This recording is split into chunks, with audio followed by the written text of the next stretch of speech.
What's up, man? It's Deshaun Hamilton, wide receiver for the Broncos, and you're tuned in to the Saturday Morning Snap Fantasy Football Podcast. Go Broncos.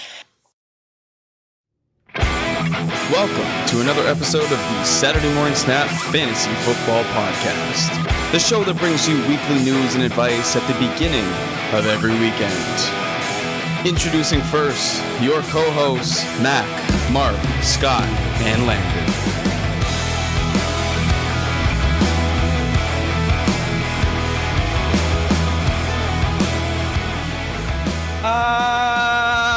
We are back with another fantasy football podcast. This is the Saturday Morning Snap. Landon, Mac, Scott, coming at you today on a beautiful Saturday, August 10th. We've got episode 65, the AFC South preview. Man, I'm looking to get into this. We are in the latter half of the divisional previews. Boys, we've all had a little bit of a busy week. Tell us what's been going on, and how excited are you to dive into this division? Man, football is back, and I am jacked. I hope everyone enjoyed the preseason games happening, and hopefully none of your dynasty players are injured. Keke. I, for one, cannot say the same. But either way, I love to have football back. I've been craving the NFL, and we finally have it, so I'm jacked. Yeah, no, I've been super busy. We've all been super busy, but it's good to chat with my two good friends. How you doing, Scooty?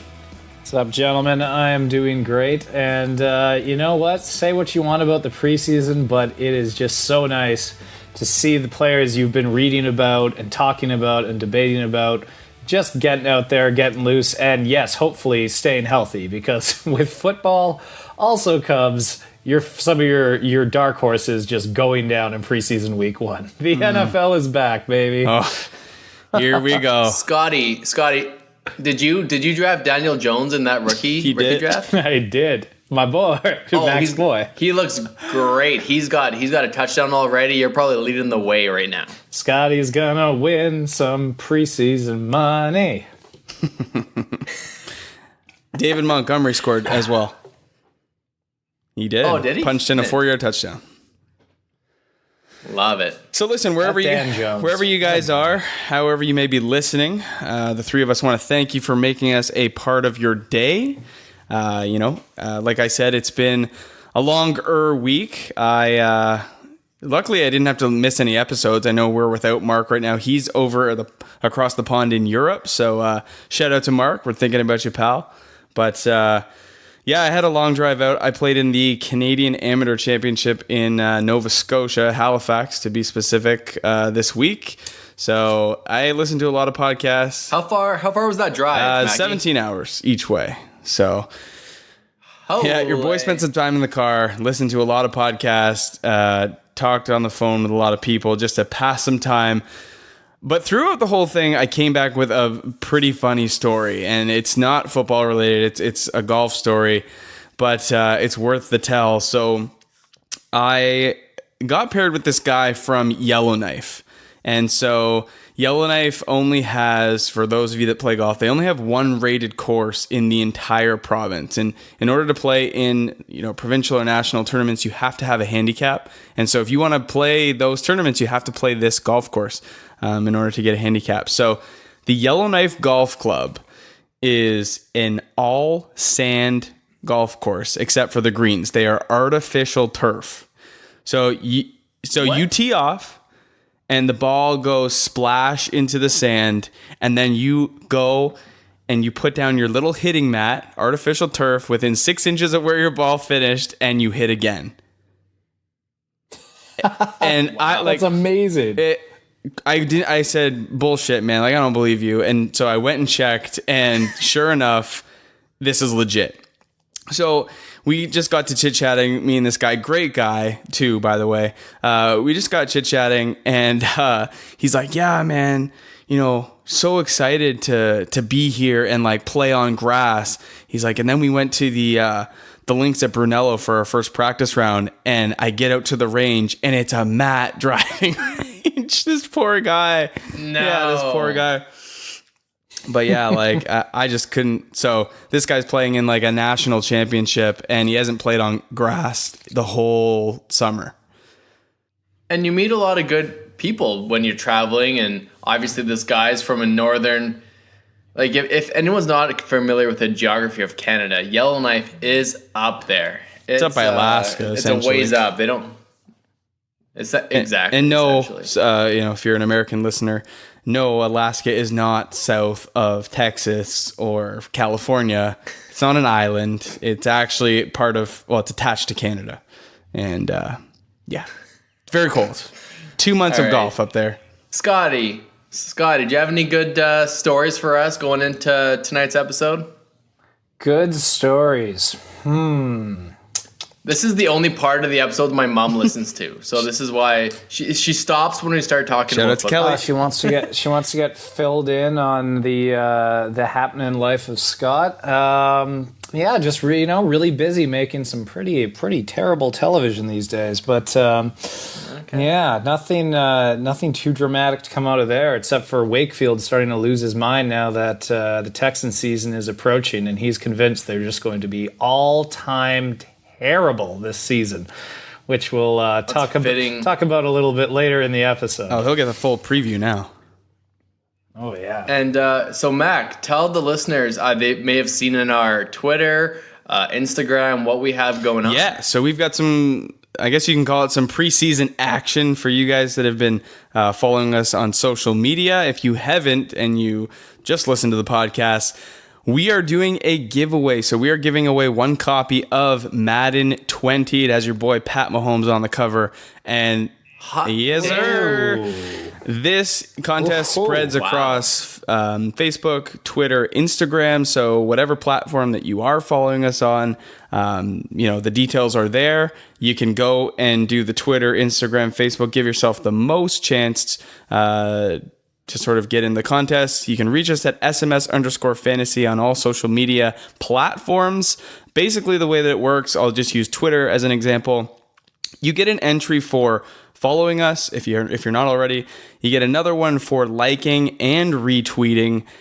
You get 3 entries if you are subscribed to this podcast. So if you're not, go ahead, click that subscribe button and send us a screenshot. And then you get 10 entries if you were to become a patron on our Patreon page. So if you're, on our social medias, you'll see a link to our Patreon. And it's pretty good, guys. It's $5 per month.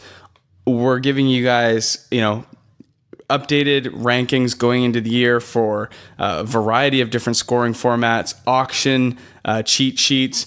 We're giving tons of articles. We got some videos coming up on the way. So there's lots for you guys to consume. And it really helps this podcast grow and helps us do more because we are independent. We're not sponsored by anybody. We're not backed by anybody. This is, like we said earlier, strictly passion. So if you want to go ahead and try to win yourself a free copy of Madden, get into this contest, like, share, comment, tag some friends, be as active as you can. Yeah. And we're spending our own hard-earned money buying this copy for our listeners to try to grow. And Scotty, you haven't been told yet. We are officially ranked on Apple for podcasts. Yes, sir. Ooh, that is an exciting development. And you know what? How better to celebrate than give away the gift of digital, just a wonderful game in Madden. That's a hot prize right there. I'm pretty excited. I'm fired up. We are in the fantasy sports category, so you can find us there. Hopefully, you guys continue to boost us up and make that ranking climb. But we are ranked because of you guys, because of your subscriptions and your reviews and your feedback. We're starting to grow because of you. So thanks so much. And if you haven't left us one, you know that they're appreciated. And yeah, before we get into the AFC South, we need to talk to you about our listener league. We need one more entry, and to get in that entry, you need to leave a review. What a coincidence. Leave a review on Apple Podcasts. You can do it on Spotify as well, but Apple is the preferred method. Leave a 5-star review. Leave your handle. We'll get in contact with you, whether it's Twitter or Instagram. We really appreciate it. It helped us get ranked. So if you could do that, we really appreciated it. And you could try to beat us at fantasy football. If I'm going to take bets, I'm going to take bets that Scott is going to finish dead last in the league. So he's not that hard to beat. Shots fired. Oh, those are some heavy shots coming from Landon. Didn't you finish last in our keeper league last season? False. I did not. Wakefield did. Because I won our division. That's right. Okay. Right. Oh, this will be fun. I'm glad football's back. Scott, for the people that didn't get to us last week, they missed the episode. Tell them about our newest partner. Yes. With all the drafts around the corner and with you guys looking to get the edge on the rest of your league makes, if you want important fantasy data at the tip of your fingers and want to stay ahead of the rest of your league, download the Fanatic app. It is everything you need all in one spot. The news feed pulls information from a whole range of media sources, including team feeds, beat reporters, and industry analysts. So download the app today. That's FANATIQ on the App Store. Only the iOS App Store, not on Android at this time. But make sure you check them out because everybody's looking for that edge as we head into August, which is famously draft season. Fantastic.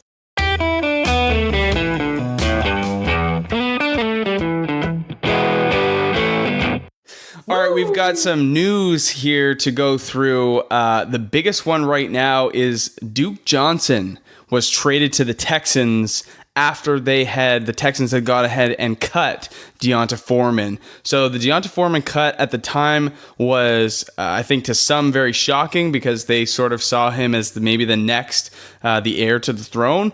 And others weren't shocked because he's been, plagued by this Achilles injury and a couple others for the last couple years. And to be frank, some people thought he never really was that good. So with him departing and actually headed off, where did he land? Indy? Colts, Indianapolis. Yes. Yeah. So people are starting to question, what is Lamar Miller's value now with Duke Johnson, a very heavy and talented pass-catching back now in the mix? And we'll sort of talk about this little battle once we get into the Houston Texans today. But let that be known, Duke Johnson is on the Houston Texans, and Lamar Miller has to share that backfield. Keeping with the Texans, Keke Coutee left the field with a knee injury in week 1 of the preseason. What do you guys make of that little incident? So by the time our podcast comes out, people might know the prognosis, but it did not look good. Full disclosure, this happened an hour ago. Literally just not even, yeah. So we're recording late Thursday night. Tons of preseason games are going on. Hopefully no one else gets hurt while we are recording. There's a pretty good Arizona Cardinals game on right now, which I'm actually going to flip to. But QT went down. The injury looked really bad. It looked like his knee just twisted. Hopefully it's minor. Hopefully it just looked worse than it was. But I am not thrilled. I just traded for him in our Dynasty League. But it could be an ACL, could be a sprain. Right now we're in the dark. It just did not look good. Oh, I just rewatched it, and I don't know how he doesn't tear something. I'm really mad about it. Oh my gosh, man! Another thing that makes me want to just puke is the Antonio Brown news. So I saw a picture of Antonio Brown's feet, and at first glance, everyone on Earth. I don't care who they are. They've seen that picture. At first, I didn't really know the story when it first got leaked. It was just a massive picture of Antonio Brown's feet. And I was like, oh, that's what athletes' feet look like. They're that battered and bruised. Because I used to play rep basketball, and halfway through basketball season, my feet looked very similar. Just blister over callus over torn skin. It was just gross.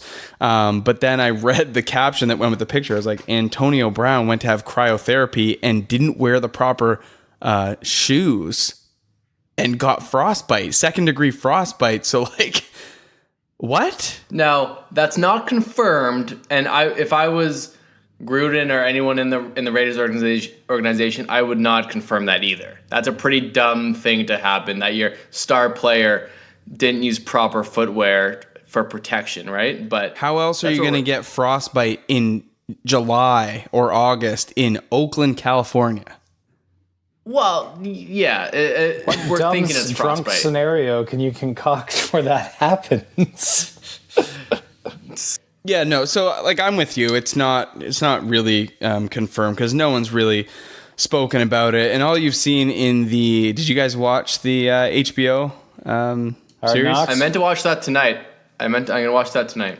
Yeah, it's a pretty good watch. I mean, you see Gruden. He's like, "Do I have Antonio Brown today?" And their coaching staff like, "No." And you're like, "Okay." Like, I don't really even know if John Gruden really knows like what's going on with Antonio Brown, just because he's probably got like so much going on. But yeah, he's just like, "Do I have him? No." Okay.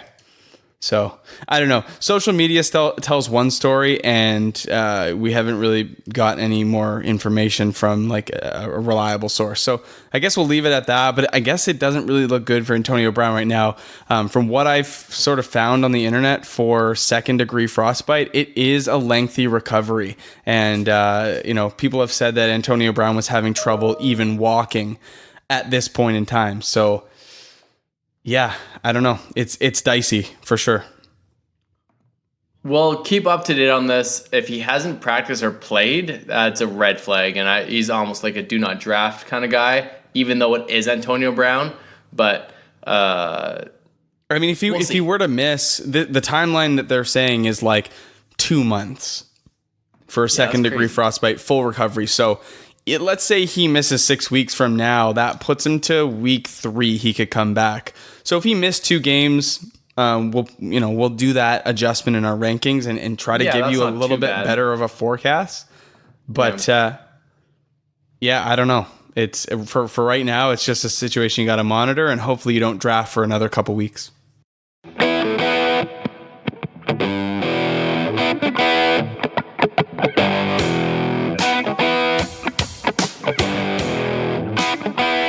All right, let's jump into the AFC South.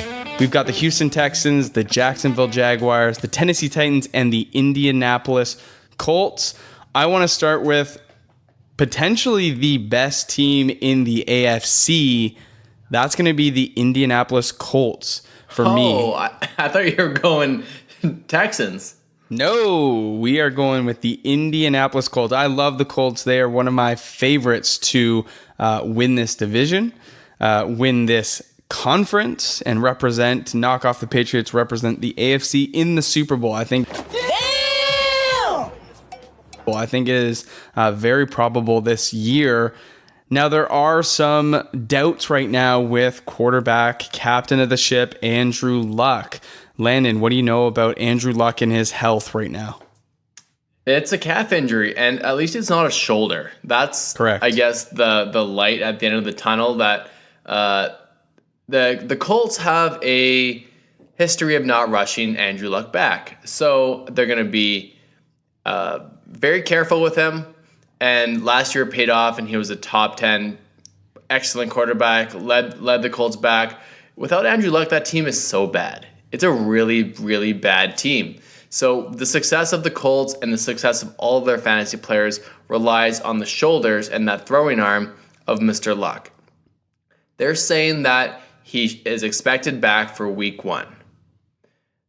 Unfortunately, a couple years ago, we expected that all year with Andrew Luck. So fantasy owners might be reminded of that and might be wary of that.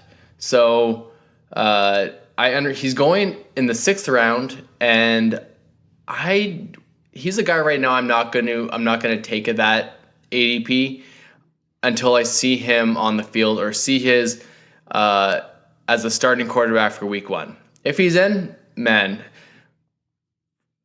listen, I'll give you credit full stream for ahead for everybody. I'll give you credit for Andrew Luck. I mean, last year we all had doubts. You came out. We sort of previewed this on our 1 year anniversary show, like, you know, what we hit out of the park, what we really missed, and you basically said, I've got full confidence in Andrew Luck. He's going to be on the field for week 1. He's going to be a fantasy MVP, and you got to buy into him at a really low draft position. And you hit that one out of the park. I'm a little worried now. So I think regardless of Andrew Luck's health... What's your worry level? Give me a rating on 1 to 10. I'd say like a 5. Scotty, Andrew Luck. I'd give it a little higher than I'd give it about we'll call it a 7, because right. I will acknowledge that we've seen the Andrew Luck, you know, he'll be ready next week, he'll be ready next week, he'll be ready next week game before.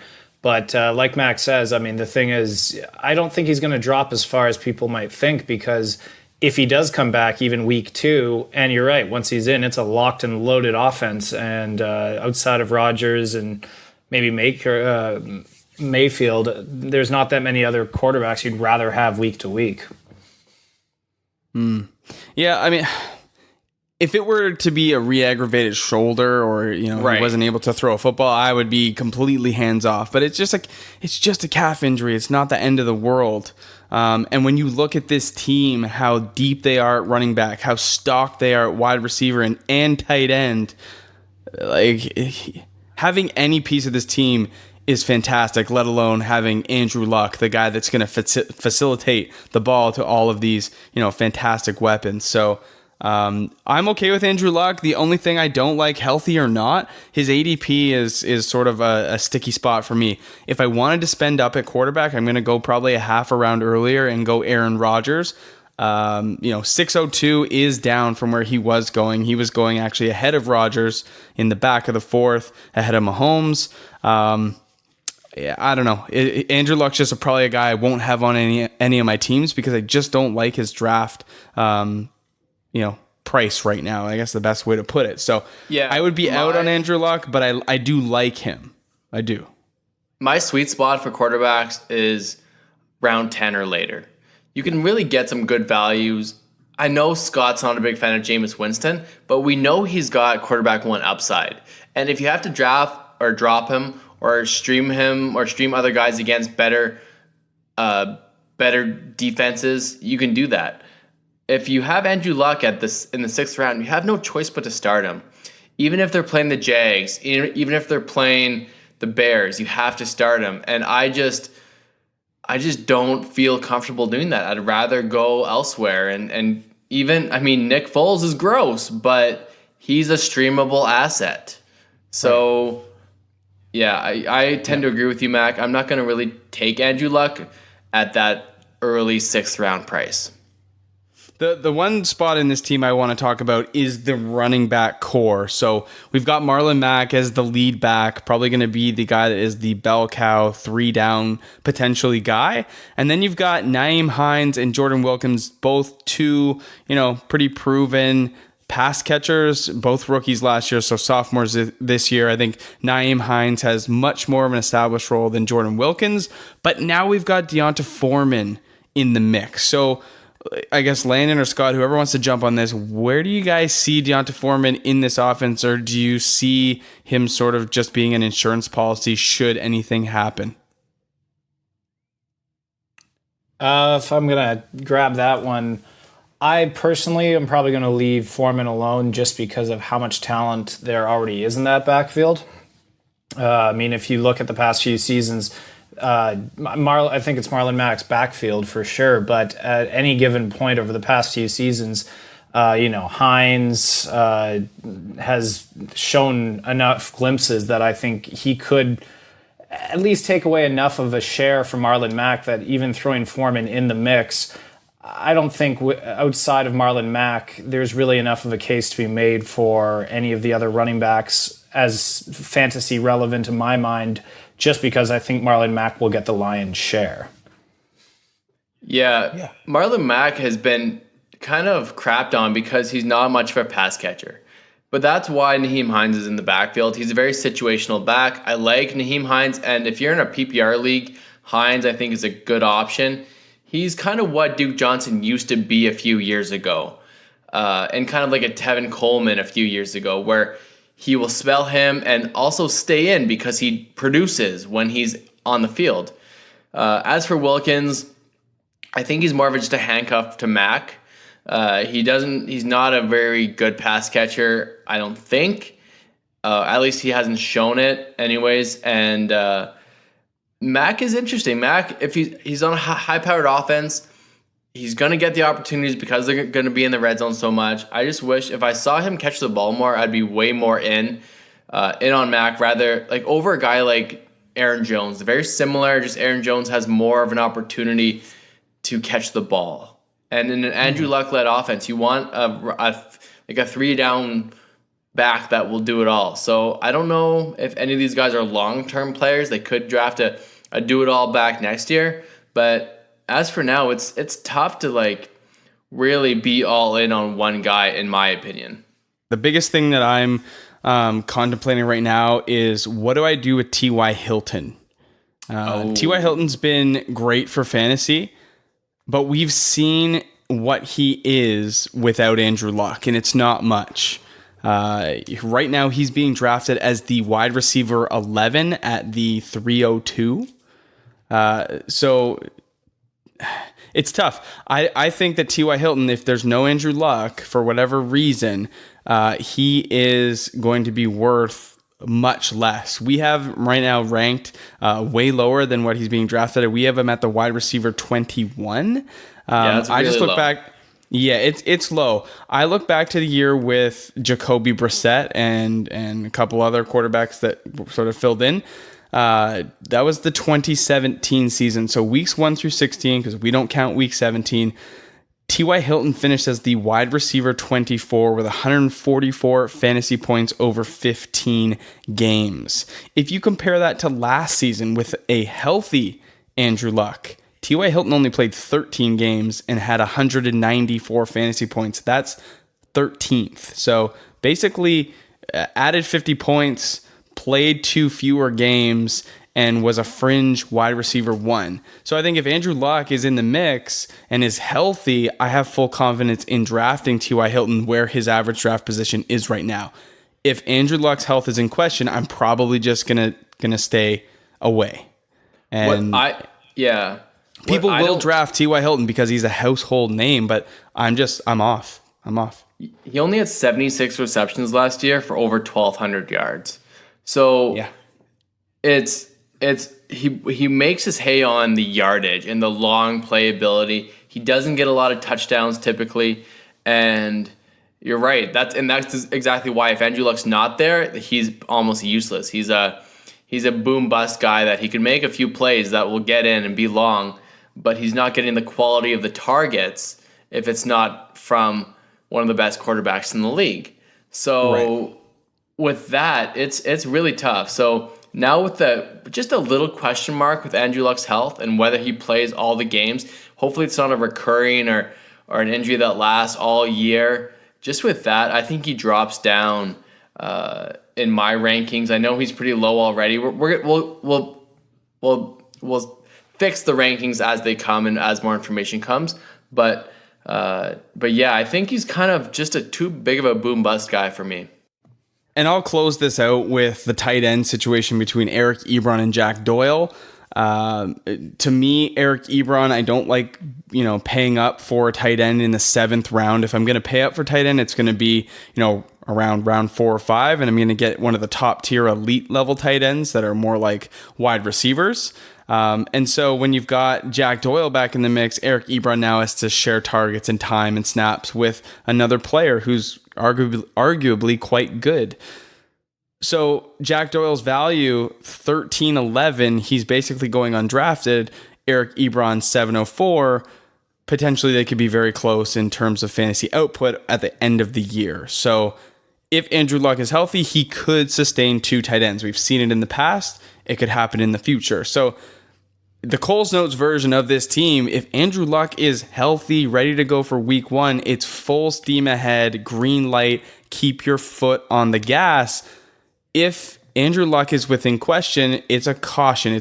You gotta approach carefully and try to just, if T.Y. Hilton slips around, maybe you go in.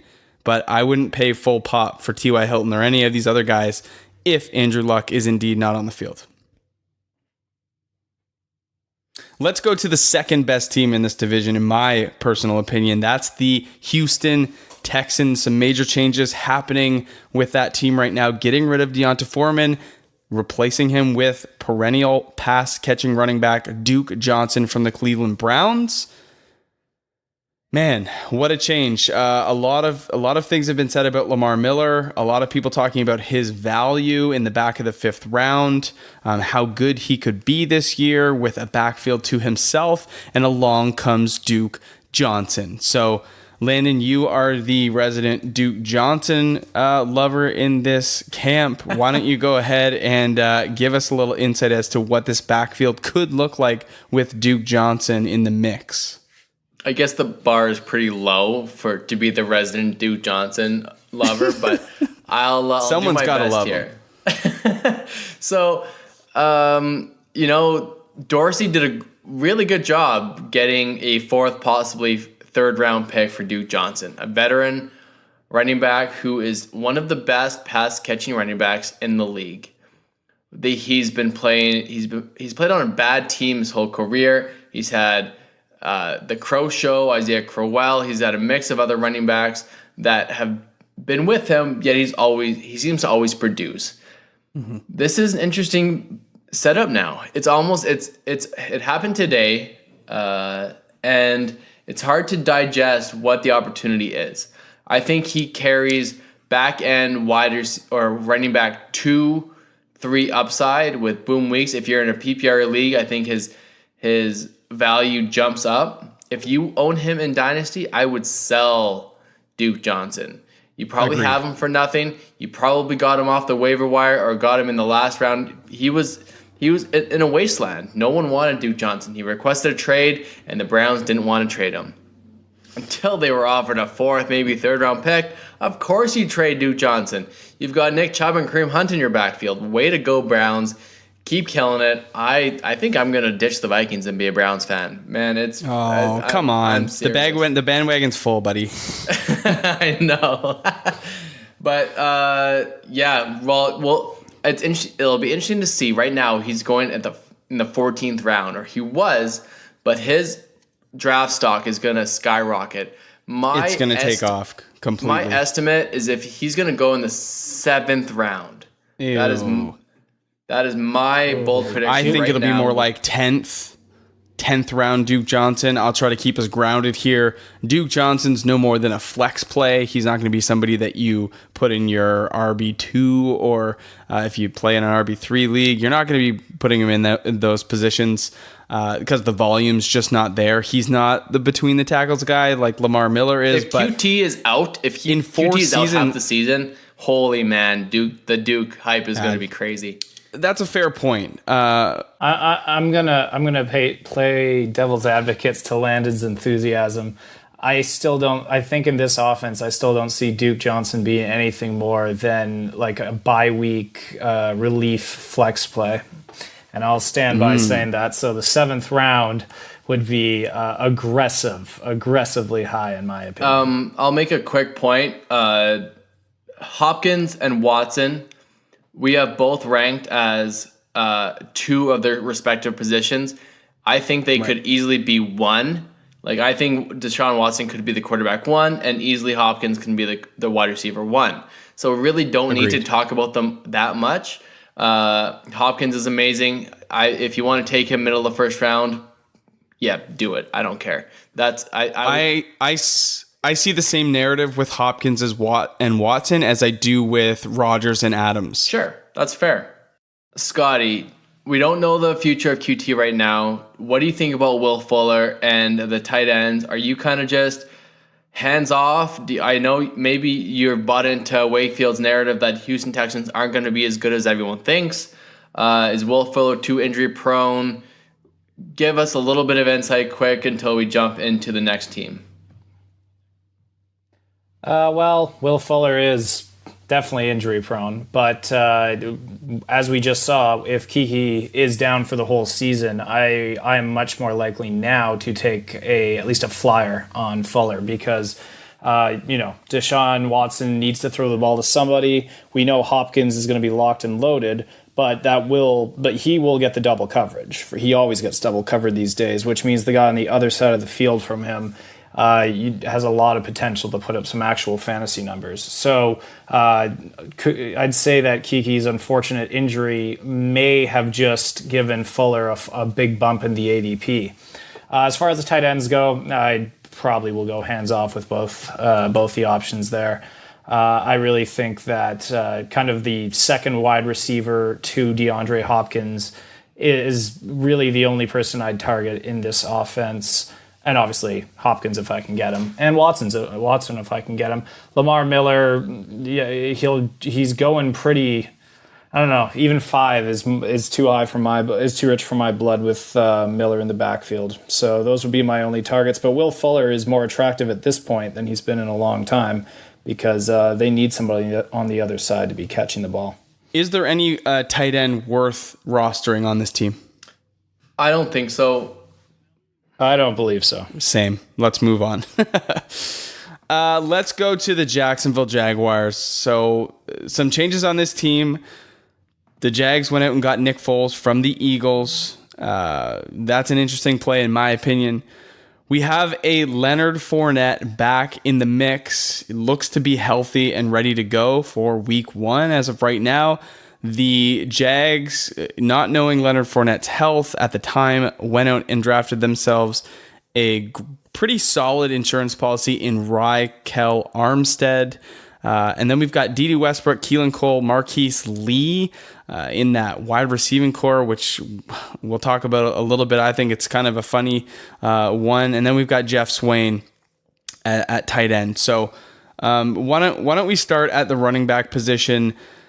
I am the Leonard Fournette, I guess you can call me truther. I have in Dynasty, I've got Fournette, and I have Armstead, drafted him in our rookie draft. I personally believe that Leonard Fournette is going to be back, focused, healthy, ready to rock.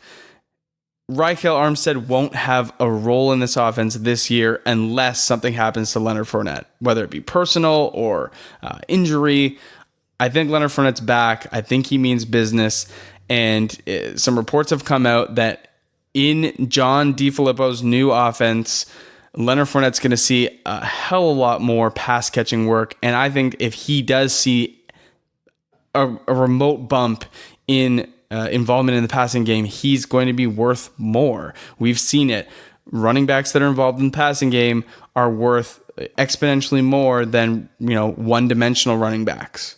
Right? So like in years past, Jordan Howard versus a Leonard Fournette. Right? So hopefully that's the case. I really do think Leonard Fournette can be a staple in this offense. Move the chains, have a 1,000-yard season. We have him right now ranked as the running back 12. He's going at the 305. I don't mind the price. What do you guys think about that real quick? You in the same camp as me or you out on Leonard Fournette? It's hard to jump on a guy who was hurt all last year and was inconsistent, was sometimes out of the lineup for non-football related stuff. So I agree. I get that. I get why people could be off on Leonard Fournette. He might be on some people's do not draft list just because of maybe lingering injuries, or you just don't think Jacksonville is going to be any good.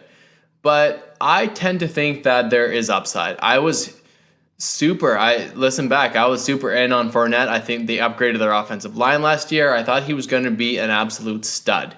Super excited for him, especially after his rookie season.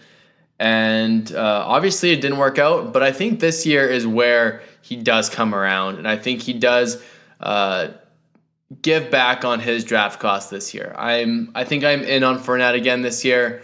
And here, a thing that I've been thinking about that I think maybe we'll talk about later on is we don't play fantasy football to come in second. And no, Leonard Fournette could be a league winner if he he could be a top 5, top 10 running or top 6 running back in the league if he gets the volume. And if he gets that volume, he could win your league as your running back 2 potentially a flex play. And you might as well take the shot because I think he does have the physical attributes and skill and strength to do it. And if indeed that he does catch the ball, he should be good. The one thing that we sort of forget about last year, we say, okay, Leonard Fournette was out, he was injured, and then he came back and he absolutely stunk. He was terrible. So if we look at his last couple games coming back from injury, 126 rushing yards, 1 touchdown in the last 3 games. Yeah. Okay. What we neglect to remember is that the Jaguars' offensive line was missing 4 of their 5 starters at the end of the year. So Leonard Fournette came back, albeit probably a little bit out of shape, a little bit unmotivated, but he came back into a poor situation with second-string guys blocking for him, creating holes. Not to mention he saw a pretty large number of defenders in the box, 8 or more defenders in the box on like 35% of his carries. So Leonard Fournette was not in an ideal situation at the end of last year. If we can get Leonard Fournette like 15 to 20 touches a week, I think he's going to be really, really solid and return some value on a 3rd round pick. And I think I'm with you. At his value, he could be a league winner. So I wouldn't discount him. Yeah, I'll agree with what both of you said. I have my aversion to picking Jags just because it hasn't worked out so well in the past with a lot of the offensive weapons I thought were going to pan out. But Leonard Fournette, he's full of talent, and like you said, if he is working on that pass catching part of his game, his 305. Not to spoil where we're going next, but a guy like Derrick Henry going at 401 and Leonard Fournette 305, we all know Henry has no real pass catching as part of his game. And I think to be a running back that's going to potentially win you your league, having at least the potential for them to bust out a few catch and runs is a really big part of it. So I do agree. He's the type of running back that, you're swinging for the win. Right. If you get him and it pans out. And that can't be said for every running back, especially once you're past the RB10 ranking position. Right. Let's talk about this wide receiving core. Dede Westbrook, Keelan Cole, Marquise Lee. They do have Terrell Pryor still under contract, but we know how that story goes. So we're just going to focus on those 3. Who do you think's the guy that leads this wide receiving core? Max, sometimes you're just the king of bringing up just names that are just totally fantasy irrelevant.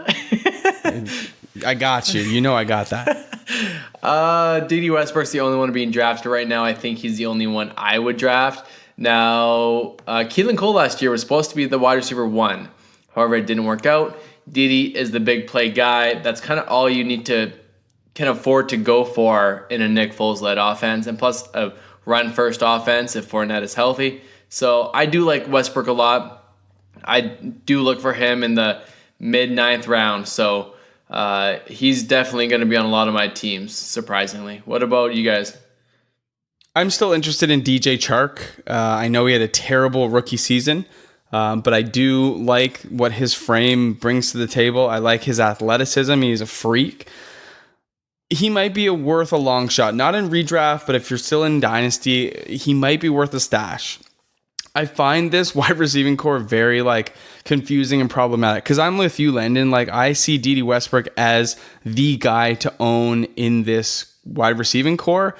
But then you look at the contracts, the salaries for this core, and it kind of speaks against that. The only guy they really invest getting the money. Yeah, the only guy that they've invested in heavily is Marquise Lee, and I know that Westbrook and Keelan Cole are still under rookie deals. They're both making under $850,000. Keelan Cole $646,000. His dead cap hit is $1,334. So Keelan Cole and Dede Westbrook could basically be gone tomorrow for nothing. Marquise Lee is a $5.25 million dead cap hit and a $9 million cap hit. Currently, he's making $7.25 this year with a $1.75 million signing bonus. So are we missing something in Marquise Lee? Is there something that we haven't seen in this player? Why the Jags would openly just invest in him? Or was, they just get caught in a bad contract? I think it's also injury why we haven't seen anything from Lee. I do like his skill, but I'm not willing. I haven't seen it despite the contract, so I'm kind of out on Lee despite the contract. The one thing I'll say about Marquise Lee before we leave here, his metrics are great. He actually had the largest target market share on the team in the wide receivers last year at 23.6, about 4% lead on D.D. Westbrook. He tied for the largest snap share at 81%. So he's been on the field. He's been targeted. Maybe there's something that we're missing in this player. And clearly everyone else is missing the boat on him too. He's going undrafted, and D.D. Westbrook's the only guy in the single-digit rounds, 903. So maybe Marquise Lee as a late-round flyer isn't a bad option. See, when you the guy that is on the field the most, who's been invested by in the team, we got to be missing something here with Marquise Lee. When you say that, Mac, all that makes me feel like is, okay, don't touch anyone because we don't know. Don't even You're running the opposite way. Yeah, I'm just all right, yeah, maybe it's late. Maybe you're right. Maybe it's Cole. So maybe I'm just not going to take any Jags wide receiver. That sounds more safe to me. Scotty? Yes. I wanted to ask Scotty about his his tight end opinion. Scotty's the king of tight ends and seems to roster about 10 on his dynasty team. Are any of these guys one of your 10 dynasty players, Scott? They are not currently one of my 10, but there's always room for more. It was really hard for me to not add one more to our list once I saw you let Graham hit the street, but I decided 4 30-year-old tight ends. Oh yeah, Jimmy Graham was dropped. Yeah, that's right. And I let him go. You know what? This is interesting. I'm more interested in the tight end position at Jacksonville than I've been in a while, because I do think Nick Foles is a good quarterback. It will come down to whether it was kind of the system and the setup there in Philadelphia that allowed him to be the absolute stud he was.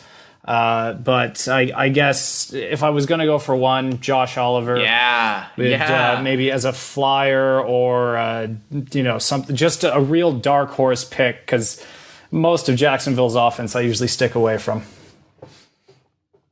Yeah. Let's move on to the Tennessee Titans, and yes, Scott, you will get to talk about Delaney Walker. Now, just to let you know, I know you don't really keep up with some of the guys in the industry as much as Landon and I do, but Mike Wright from the Fantasy Footballers went out. They had their My Guys show, which we'll be having our fantasy MVP show, planting our flags on some guys in the coming weeks. He planted his tight end flag on Delaney Walker. Sounds like a very smart man. Very smart, very handsome. Mike, hope you're listening, pal. Listen, I like any opportunity to talk about Derrick Henry. And that's exactly what we're going to do. Derrick Henry is probably the most talked about player from this team. Right now, he is going at the 401 position. So first pick of the fourth round. He is our running back 15 in our rankings right now. That is grossly lower than I wanted him to be. But, after first draft, that's where he ended up. And if I go through my process, Landon and I, we do our research. We come to these conclusions based on projected opportunity and success of teams and schedule. If Derrick Henry is going to finish as the RB15, he's not a bad value at the 401. And it really pains me to say that, but he's not. So everything, if you followed this podcast since inception, you'll know that I was very down and against Derrick Henry. And last year, I hit that thing right out of the park. For 90% of the year.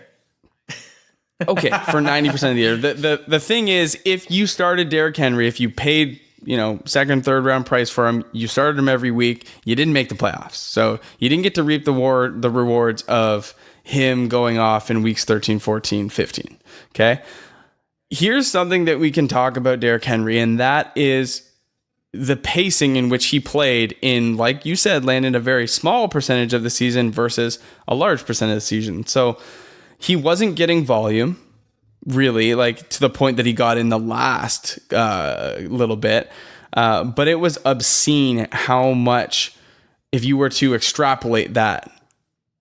So if you take his 4 games at the end of the season and you extrapolate that over a 16-game season, that's 348 attempts, 2,340 rushing yards, and 28 touchdowns. That's how insane Derrick Henry's production was in those 4 games. Derrick Henry, so he was just like 101. Yeah. Oh God. He was performing at a godly rate. The 12 games that he played prior to that, he was on pace for 171 attempts, 632 yards, 7 touchdowns. And people will say with Derrick Henry, the volume wasn't there. If you look at his game log, he was getting 18 touches in the first couple of weeks of the year, but he was going like 18 for 56, 18 for 57, 14 for 45. Like he's very inefficient. But what he does a great job of is when he gets 20 touches a game, he can wear defenses down. And all he needs is one play to break something off and go big. In week 13, he just happened to do it twice in one game. Here's what I do like about Derrick Henry. 2 things. The offense is, I think they're all in, and I think that they have to be with how bad Marcus Mariota has been and how bad this receiving core has performed because of Mariota, and his health concerns haven't helped with that consistency. But I think now they're like, we have to be all in on Derrick Henry and Dion Lewis. Derrick Henry, if you look at his yards after contact last year, 4.2 yards after contact per attempt. That was second best in the NFL among running backs who had 150 carries. That's fantastic. So if Derrick Henry gets the volume, which I think that he will this year, that's why I'm a little bit more supportive of him as opposed to being completely off him and just like being that person that lived on the hill of like, you can't draft Derrick Henry. I think you can now roster Derrick Henry as your running back too. He's still going to be volatile. He's still going to have weeks where he just doesn't show up. But I think with the volume, he's going to have more consistency, and he's definitely going to be in that 10 to 15 touchdown range again. So I completely want to go the opposite way. Like my heart doesn't go that way, but I have to look at the data and say like, there's a lot of good things happening with Derrick Henry now that weren't there a year ago. So, Scotty, I don't know if there's anything that Mac hasn't said in that ramble, but would you like to add anything? Well, you know what? It's always fun to hear somebody come a bit around on the Derrick Henry train. I agree with most things he said there. I do actually think that the Tennessee Titans offense is going to turn it around this year. Not that they'll be necessarily explosive, but I think that they'll be a lot more consistent than what we've seen in the past few seasons. And I think that bodes well for Derrick Henry as a running back that needs the opportunity to occasionally run out the clock. Because Tennessee, they weren't leading that often last season. And I think a big part of this could be if there's some consistency to the offense. We all know that Derrick Henry gets stronger in the second half of the game. So the worst part of watching Tennessee as a Derrick Henry owner was when they would fall behind and you knew that you just couldn't feed Henry even when he'd worn down the offense, like Mac alluded to. One thing I'll say to finish this off is I think Derrick Henry has the potential, especially if Zeke holds out, to lead the league in rushing attempts. Period. I think it's in the realm of his possibility. But, Mac, I almost can consider myself a Corey Davis truther. And he's making it so hard to be a truther because he has been so inconsistent, obviously led by the ineptitude of Marcus Mariota. And in the preseason game, he did not look good. So I don't know if that's going to turn around. What does that mean for the pass catchers in Tennessee? I'm also an A.J. Brown owner somehow because he dropped to the end of the first round in our rookie draft. And you had to. And I had to because I liked his talent. I went on the air saying he was my favorite wide receiver. And he's now a Tennessee Titan. So what have I dug myself into? Adam Humphries has actually been targeted quite a bit in the preseason game. I still am going to be hands off Humphries, but do you draft any of these guys in redraft leagues? Obviously, in Dynasty, you can't give up. You can't give up yet. You got to give it this season. It's a make or break year for Mariota. But in redraft, are you taking Corey Davis in the mid 9th round? I'm not. I don't want him on any team. Yeah.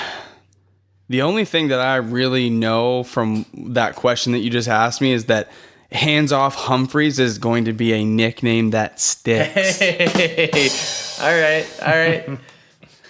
No, Corey Davis is undoubtedly a great talent. Mm-hmm. Physical freak. Has all the metrics, looks the part, but he hasn't wowed you yet. He hasn't been a guy you can rely on week to week. 5 games that he's just like, oh, wow, where'd this come from? That was like 24 points from Davis. And it gives you hope. It's like in golf when you just happen to make a birdie and you're just like, oh, man, like I'm coming, like I'm back. And then you go make double. Like that's Corey Davis. It's like making a par from like the hazard or something. It's like, oh, wow, I didn't expect that on this hole. The problem with Corey Davis to me, and this is sort of where I wanted to segue to close out the Titans. The problem with Corey Davis is not Corey Davis, it's Marcus Mariota. Yeah. And so I think Marcus Mariota, to close this out, is a quarterback that's probably on his way out from this team. I think if he doesn't make anything happen this year, if he doesn't improve, he's going to find himself as a backup quarterback in this league. In fantasy redraft leagues, you cannot roster him. Don't do it. Don't put yourself through that. We have him right now ranked as the quarterback 26. He is currently being left for dead on the waiver wires, not even drafted in 14 rounds. In 2 QB leagues, I wouldn't even roster Marcus Mariota. It's tough. I wouldn't. The problem with Marcus Mariota, he's just not getting better. People are saying he's looking good right now in 7-on-7 drills. That's the report coming out of camp. I don't buy it. I want to see it on the field. But if you're going to have an offense that feeds Derrick Henry at some godly rate, how can Marcus Mariota be high volume, a successful quarterback? I just don't see it.